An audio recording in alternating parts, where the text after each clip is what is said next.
Welcome back to Breakfast. Dial 111 and ask for the fire service and you'd expect the truck that comes can put out the flames. But fire trucks with ladders across the country are getting old and the firefighters union says they're not being replaced with the gear they need to do the job. To tell us more, we're joined by firefighters union spokesman Martin Campbell. Martin, good morning. What is the issue that you have with these trucks? Unfortunately, the biggest issue we have is the trucks are getting older and older and they just keep on breaking down. And the situation we've currently got in Wellington is it's just the tip of the iceberg. Fens have dug themselves a giant hole.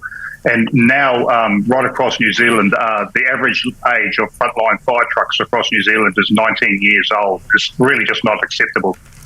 What's the situation in Wellington that you're referring to? The situation in Wellington is that one of the high-reach aerial fire trucks has been broken down for over 500 days now. It has been replaced by the South Island relief fire truck, and now that relief truck is also broken down. And that truck is 18 years old in its own right, so it's at its end of life, and it's just they're finding it really hard to repair it. So that means now Wellington has only got 2/3 of what it really should have for its aerial capability. So Martin, on a call out, talk me through what that actually means for firefighters on the scene. Well, what it means is that if the officer in charge doesn't have the proper equipment and fire trucks available for them to use, it means they have to really change their strategies and tactics from what we're actually initially trained to be able to do. So what could actually be a relatively simple event for us to deal with, if we don't have the proper gear and all the fire trucks there, it means it can become quite more complicated, a lot more difficult, and a lot more dangerous for firefighters and for the public. And I imagine in a more complex situation that's even more difficult. In the Loafers Lodge fire, did the equipment that you had made any impact on your ability to fight the fire? Well, certainly at the Loafers Lodge fire, they didn't have the high 30-metre reach aerial truck that should have been at Newtown Fire Station that night, so that meant the officer in charge did have to change his strategies and tactics.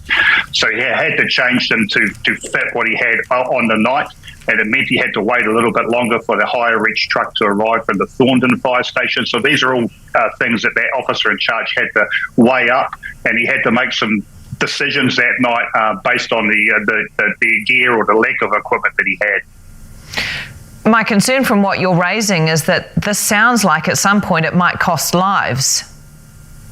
Well, that would be certainly the worst case scenario, and it's certainly something that firefighters, certainly we don't want that. We're firefighters, we're here to serve the public, we're here to help people, we're here to save lives, we're here to save property. And that all comes down to the lack of strategic direction from the board and the executive leadership team. It seems to be a lack of accountability, a lack of vision, a lack of financial priorities. For example, with the last corporate restructure we had of the organisation, we now have more deputy chief executives in the organisation than we do heavy aerial appliances throughout New Zealand. So I'm sure if you ask New Zealanders what would they rather have turn up on the fire ground, a senior manager or a fire truck that actually works and is able to save their lives on the worst day of their lives, it's common sense really.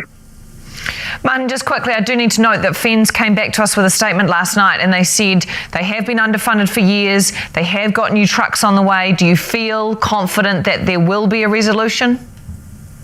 Unfortunately, the resolution is years away. They've only just ordered 5 new aerial trucks to replace the ageing fleet. But unfortunately, those trucks will be probably at least 18 months to probably 2 years away before we actually see those arriving in New Zealand. So unfortunately, there's no short-term fix. The organisation has just let us get into this giant hole by lack of spending and lack of priorities up until now. Martin Campbell from the Firefighters Union, thank you very much for your time this morning. Thank you.